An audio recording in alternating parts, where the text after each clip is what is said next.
A couple of days ago, I got asked this question on Instagram. It's a question I get asked a lot from a Daniel this time. He said, given that you're training for so many different activities and then often competing in them at a pretty reasonable level for a weekend athlete, how do you deal with recovery and avoid overtraining? I'm a similar age and weight to you, so in a similar situation. I've been following your channel for ages. I'm loving your videos and the motivation. I thought, pump your brakes, Danny boy. You had me at pretty reasonable level.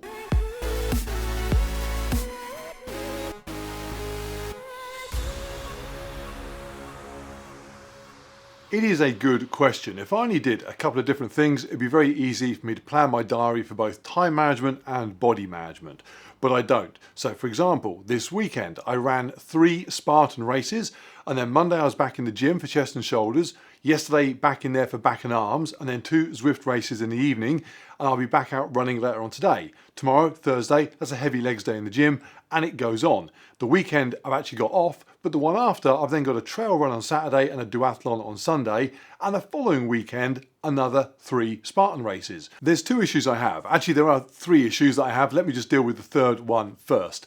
People will say doing different stuff, all that conflicts with each other, your performance will suffer. The runners and the cyclists all tell me that I have too much upper body size to go quick, and then the guys in the gym tell me that I would not be this skinny if I just stopped running and cycling everywhere.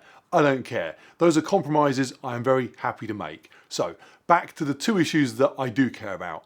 Dealing with my overall levels of fatigue and then specific body part levels of fatigue.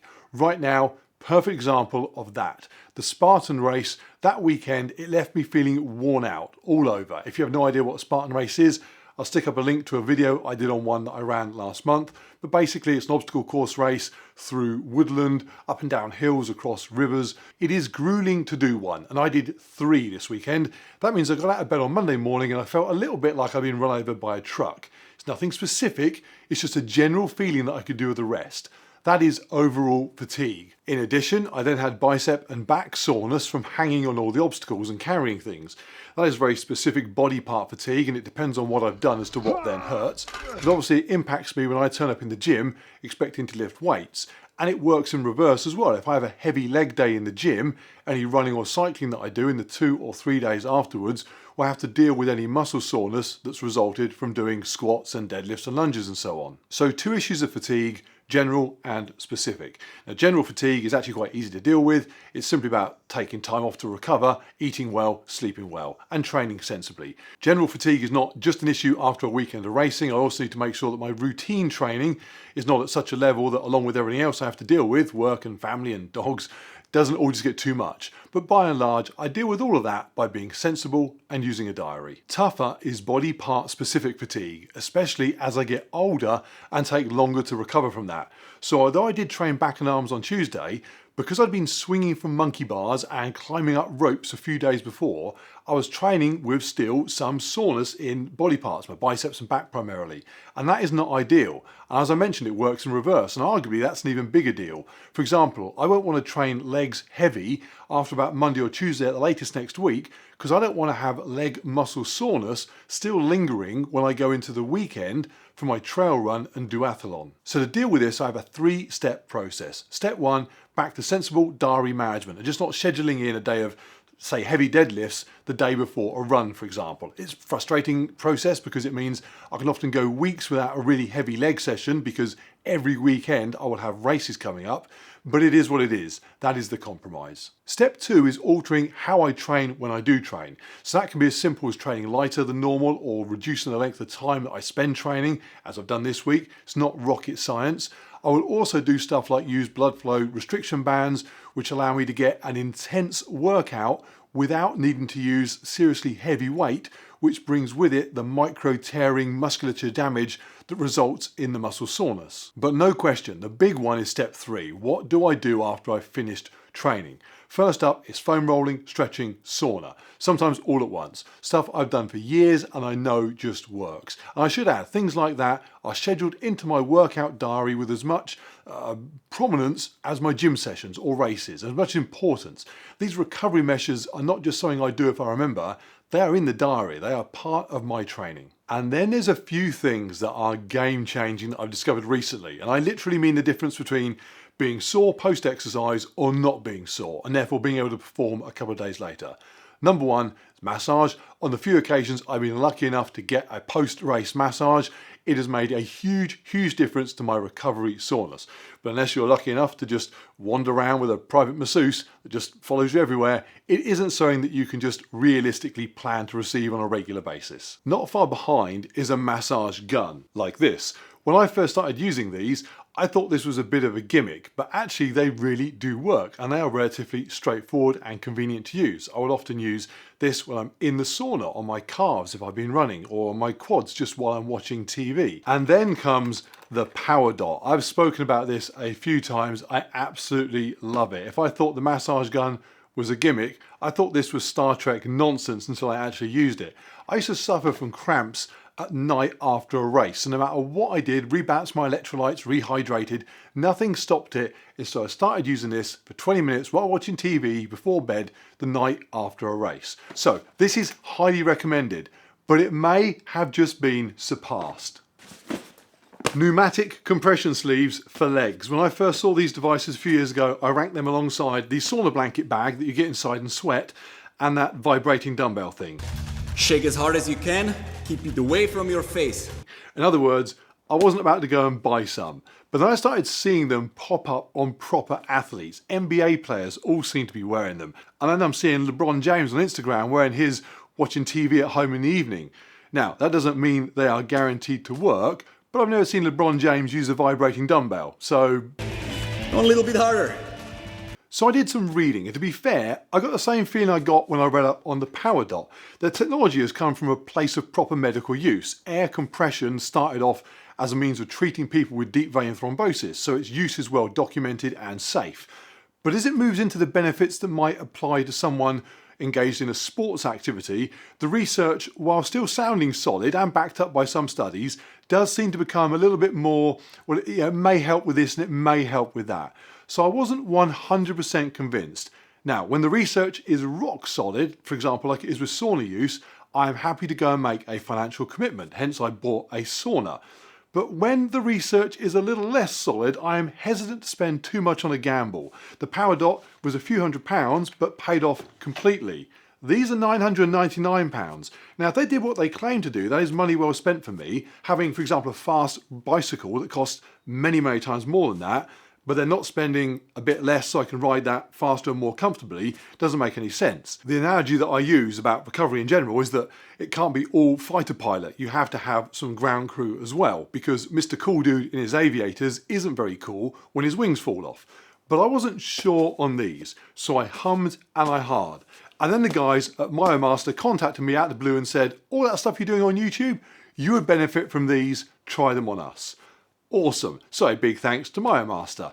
And just to be clear, they said try them, if you like them, talk about them. So if these suck, I'd tell you they suck. I get plenty of numpties asking me to review all sorts of complete tat, and they want to see the video before it goes out, or they want me to sign an agreement and all sorts of complete nonsense. I delete those requests. If someone sends me something, they do so at the risk, I might say, it's a piece of junk if it's a piece of junk. Nice job. So what's it supposed to do apart from look cool on Instagram? The theory is that applying compression to, in this case, the legs, will significantly improve recovery time by flushing out inflammation, swelling, lactic acid buildup. That leaves you better able to perform sooner and safer than normal with greatly reduced delayed onset muscle soreness, DOMS. I have done a lot of reading on the science, and you can dive as deep into this as you want and discover what theoretically is being flushed from your body on a cellular level and the benefits of that. So because I'm not a scientist, I'm not able to verify any of that. Let me tell you how they work and how I found them in use, because that might just be the most useful bit of information that you can have. How you use them is incredibly simple. They come in this handy backpack. Loads of things nowadays seem to come with their own little bag. Even my Power Dot came in a little bag satchel thing that I've got somewhere, completely pointless. But this is actually quite useful. I can throw it in the car boot when I go off to a race. I've got it hanging up on a hook on the wall in the garage to keep it out of the way, neat and tidy. Actually quite handy. You then get 2 sleeves, one for each leg. 2 sleeves, and you order them dependent upon your leg size. 5 different leg sizes available. You put your legs into the sleeves. In fact, I'm going to film myself doing that later rather than sit here holding the things now. You zip them up, you connect the air tubes to the control unit, which is rechargeable, so completely mobile, and then select the duration you want the program to last, the intensity of compression, and the mode. There's a few different modes, but the one that I have used most, because it simply made sense to me, is where each of the 4 air chambers inflate in turn. So first of all, the ankle section inflates and stays inflated while the calf section inflates. Then the lower thigh, sort of knee section, joins those two, and finally the upper thigh section inflates, so the whole leg is compressed, and then deflates and then repeats. It's like your legs are 2 tubes of toothpaste getting squeezed from the bottom to the top. What does that feel like? It feels like your leg's being squeezed. It's not at all uncomfortable. I wouldn't say it was particularly relaxing, but then this is a recovery device. What recovery is relaxing? If you get a proper sports massage, you aren't doing that listening to panpipes and imagining that you're on a beach somewhere. So this just feels like your legs are being squeezed. The unit is not particularly noisy in use. I've sat and watched TV with it running, so no big deal there. The kids laughing at me was twice as loud as that unit until I pointed out that now I was just like LeBron James, and then they got way more than twice as loud. But most important of all, does it work and therefore justify its considerable price tag? Because I can't confirm the science, let me just tell you how I got on with them. And for the purpose of this review, it was almost too good, because what I'm going to describe sounds like they've just sent me a wad of cash to say nice things about them. But here's what I did. On Saturday, I raced the Spartan Beast. That is a long distance race over some seriously hilly, muddy terrain, multiple heavy carries, real leg draining stuff. If you watch my Spartan Scotland video, you will see that on the way home from that race, I was struggling to walk. That experience for me is standard post-beast race. I expect my legs to feel wasted, far more than they would from, say, running a regular marathon. Probably more on a par with running a 50k. But this weekend I was going back on the Sunday to race the medium and short distance Spartans as well. Same course, run faster with a bit of the running section cut out to make it shorter. So as soon as I finished the beast race, I got back in the car, I've got a little mobile jet wash, I cleaned myself off, chucked on some tracky bottoms, put on my compression boots, sat in the car, ate my bagel and my protein shake, and half hour of those running away. And then I drove home. And when I got home, I felt good, like really good. I kept waiting for the stiffness and cramping to kick in, and it just never did. I used them again before I went to bed. I then woke up at 4 o'clock in the morning, jumped in the car at 5, was back at the Spartan Arena for 6:30 a.m, ready to race at 7. And my legs felt like they hadn't run the day before at all. I thought maybe it was just the adrenaline, the excitement of the race, but as I set off on that middle distance event, they just felt fresh. Now maybe it's got nothing to do with using the compression boots at all, and I've just reached a superior level of fitness where my legs can endure something enduring and bounce back immediately. But that would seem to be rather coincidental, and it hadn't been the case just a couple of weeks before in Scotland. And if that weren't cool enough, as soon as I finished the middle distance event, I went back to the car, again, showered off, got all the mud off me, put my tracky bottoms back on, jumped back in the car because I was going to race again in the sprint event 2.5 hours later. I had a small snack, turned the boots back on, set my alarm on my phone because my plan was once I finished with the boots, which was a 30-minute program I think, I was then going to see if I could get a quick nap before the next race. Next thing I know, the alarm's going off. I'd fallen asleep with the boots on my legs running. So I wake up, I'm a bit panicked that I've not really got ready in time. I've got to get out the bloody boots for a start. So I rushed down to the start of the sprint race. Didn't really think how my legs felt at all. Before I know it, the race starts and I'm off quickly. And I find myself up with the 5, 6, 7 runners out in front. I'm running with them, I'm going over obstacles, and this is a 5k distance, so I'm expecting it to be under the hour, so I'm not slacking, I'm pushing hard. About 2k in, as I'm running with a heavy sandbag carry, I'm going past back markers from the middle distance event that was still going on, people walking with their sandbag. It dawns on me my legs felt superb, or at least superb relative to how I thought they would have felt, having already run this course twice before. I ended up coming 12th out of over 1,000 runners in that sprint and first in my age group. Now there were things in my favour. I was lucky enough to get a clear run at the course, and a lot of other people would definitely got tied up with back markers and so on, but even so, I was flying and I felt good because I felt good, and because I felt good I nailed every single one of my obstacles. No penalties, nothing increases your chances of screwing up on an obstacle more than arriving at it fatigued. I got back in the car afterwards, I drove home, I used them again in the evening, I went to bed, and on Monday, while I had that general level of fatigue and some specific upper body issues that I've already mentioned, I had no specific leg pain other than where I'd actually picked up injuries. I'm covered in cuts and bruises. So in summary, A race that I normally do one of and feel like my legs have turned to jelly, I ran 3 of and felt good. Is that science? No. There may well be reasons for me feeling that good aside from the boots, but I can't think what those might be. Everything else I did, nutrition, hydration, that was all the same as always. So I'm left thinking that for at least post-exercise soreness, these might actually be really, really good. One weekend of serious use is not enough to be sure, so my plan now is to do a really hard leg day in the gym this weekend.